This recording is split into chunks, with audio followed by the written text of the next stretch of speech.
Hello students. इसके पूर्व जो हम हिंदी साहित्य के इतिहास के विषय में पढ़ रहे हैं, हमारा टॉपिक है हिंदी साहित्य के इतिहास का विभाजन। और इसके पूर्व जो है हम उसके मानक जो इतिहास का विभाजन हुआ है और आचार्य रामचंद्र शुक्ल का इतिहास का विभाजन है उसको पढ़ चुके हैं।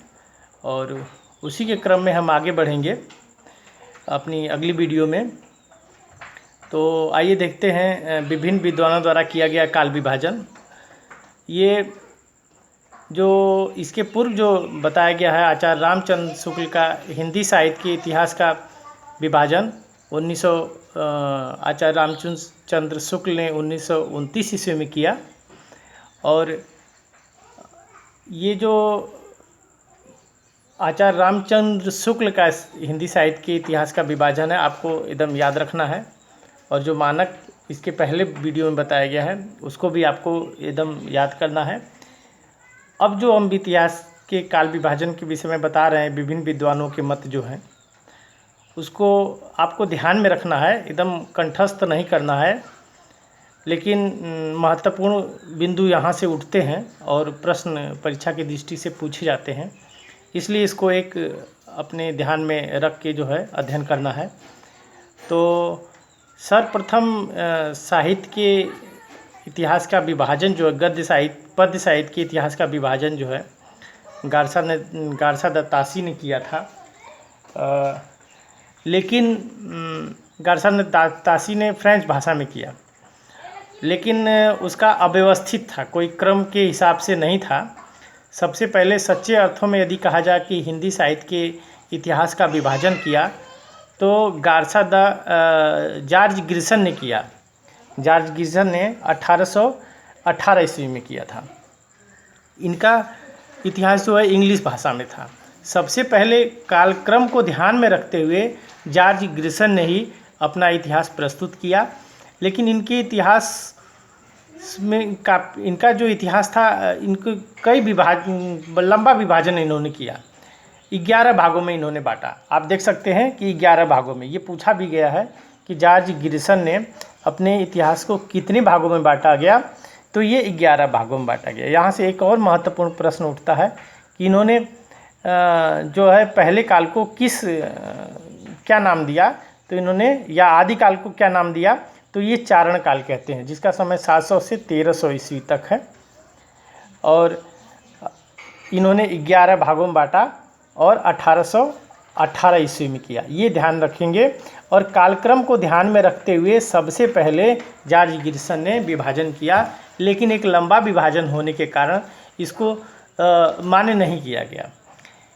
और इसकी जॉर्ज ग्रिसन के बाद और कई विद्वानों ने अपना इतिहास लिखा, लेकिन सही ढंग से जो लिखा इतिहास जो है और कालक्रम और प्रवृत्तियों को थोड़ा ध्यान में रखते हुए और छोटा काल विभाजन करके आचार्य मिश्र बंधु ने किया। मिश्र बंधु ने 1913 ईस्वी में किया। ये मिश्र बंधु एक बहुत ही बड़े स्तंभ के रूप में, मजबूत स्तंभ के रूप में हिंदी साहित्य के इतिहास की काल विभाजन में है इनका विभाजन। और इन्होंने विक्रम संवत में अपना काल विभाजन किया। इनका विभाजन जो है 5 भागों में है। इनका पहला जो विभाजन आदि काल को कहते हैं, ये आरंभिक काल कहते हैं, जो 700 विक्रम संवत से 1444 विक्रम संवत तक है।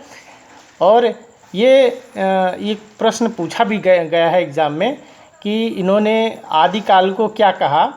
ये आरंभिक काल कहते हैं आदि काल को। और यहाँ से इनके में ये भी है कि रीति काल को ये अलंकृत काल कहते हैं। ये पूछा जा चुका है एग्ज़ाम में। इसका समय 1681 विक्रम संवत से 1879 विक्रम संवत तक है। और तीसरा इनके से विभाजन से जो प्रश्न पूछा गया है कि परिवर्तन काल की सीमा क्या है। परिवर्तन काल की सीमा जो है इनकी 1890 विक्रम संवत से 1925 विक्रम संवत तक है। अब इनका ये वर्तमान काल भी पूछा गया है कि वर्तमान काल की सीमा जो है 1926 विक्रम संवत से अब तक है। तो ये इनका काल विभाजन है।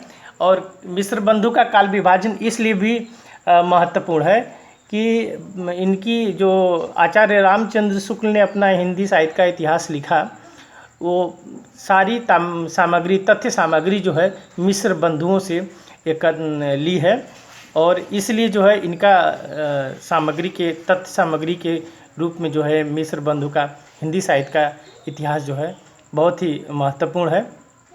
अब जो है मिस्र बंधु का इतिहास में जो हम पढ़ रहे हैं, इसको ये इतने पॉइंट हम ध्यान में रखेंगे, और जो एग्ज़ाम की दृष्टि से है।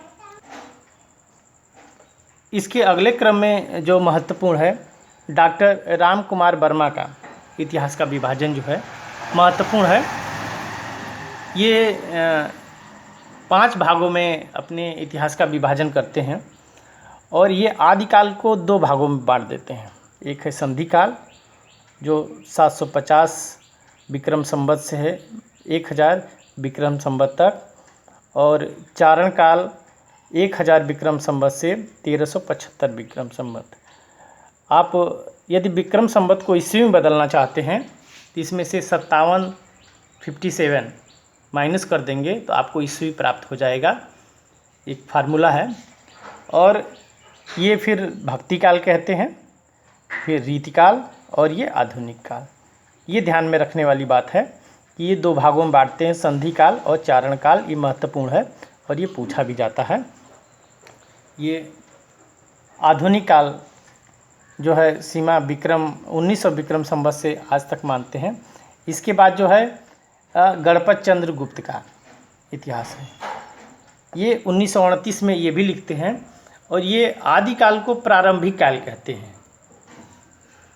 ये एग्ज़ाम में पूछा जा चुका है कि आदिकाल को गणपत चंद्र गुप्त क्या कहते हैं, प्रारंभिक काल कहते हैं, और मिस्र बंधु जो है आदिकाल को क्या कहते हैं, आरंभिक काल कहते हैं। एग्ज़ाम में पूछा जा चुका है, महत्वपूर्ण है। ये ध्यान में रखेंगे कि मिस्र बंधु आरंभिक काल कहते हैं और गणपत चंद्र गुप्त जो है प्रारंभिक काल कहते हैं। इनका विभाजन 3 भागों में है, प्रारंभिक काल, मध्यकाल और आधुनिक काल। ये गणपत चंद्र गुप्त जी का विभाजन है, और ये इन्होंने विक्रम संवत में अपना किया है। अब महत्वपूर्ण सबसे अगले क्रम में है आचार्य हजारी प्रसाद द्विवेदी का। 1940 में इन्होंने इतिहास का विभाजन किया। पहला विभाजन इन्होंने आदिकाल किया, फिर दूसरा पूर्व मध्यकाल, तीसरा उत्तर मध्यकाल और चौथा आधुनिक काल। सबसे ज़्यादा विवाद जो रहा है आदिकाल को लेके रहा है। आचार्य रामचंद्र शुक्ल ने इसको वीरगाथा काल कहा, लेकिन यहाँ तक आते आते ये कन्फर्म हो गया कि आचार्य हजारी प्रसाद द्विवेदी का ही मानक जो माना गया है, आदिकाल इनका ही नाम दिया गया है। आदिकाल नाम आचार्य हजारी प्रसाद का ही दिया गया है, और इसी को फिर आगे सभी लोगों ने मान्य किया। तो ये काल विभाजन है। और अब ये देखिए डॉक्टर नगेंद्र का जो है इतिहास का काल विभाजन है, जो इन्होंने 4 भागों में किया। पहला आदिकाल 17वीं सदी से मध्य से लेके 14वीं शताब्दी मध्य तक है, और भक्ति काल 14वीं शताब्दी के मध्य से लेके 17वीं शताब्दी के मध्य तक है। रीतिकाल इनका 17वीं शताब्दी के मध्य से लेके 19वीं शताब्दी के मध्य तक, और आधुनिक काल 19वीं शताब्दी के मध्य से लेके आज तक। इन्होंने आधुनिक काल को जो है 4 भागों में बांटा। ये भारतेंद्र युग को जागरण काल कहते हैं, और द्विवेदी युग को जागरण सुधार काल कहते हैं। एग्ज़ाम में पूछा जा चुका है, एग्ज़ाम की दृष्टि से महत्वपूर्ण है कि भारतेंद्र युग को जो है डॉक्टर नगेंद्र जो है क्या कहते हैं, जागरण काल, और द्विवेदी युग को जागरण सुधार काल कहते हैं।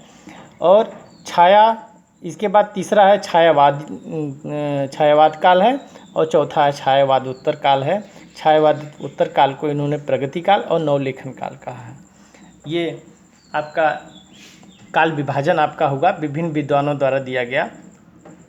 आपके दिमाग में बात आ रही होगी कि इतना ज़्यादा काल विभाजन है विद्वानों का, इसको याद करना काफ़ी कठिन काम है। इससे घबराने की कोई आवश्यकता नहीं है, और इसमें जो याद करना है, याद रखना है हमको, वो है केवल जो है मानक दृष्टि से जो सबसे पहले हमने वीडियो में अपना दिया है, बताया है इतिहास का विभाजन करके गद्य और पद्य का।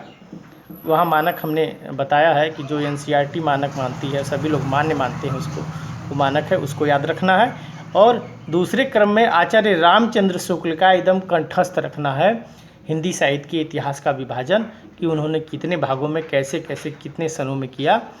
ये आपको दो एकदम याद रखना है और सबको एक सरसरी निगाह में अपने ध्यान में मात्र रखना है। इसलिए घबराने की आवश्यकता नहीं, कितना जो है काल विभाजन हमने पढ़ा दिया, बता दिया ये क्या है।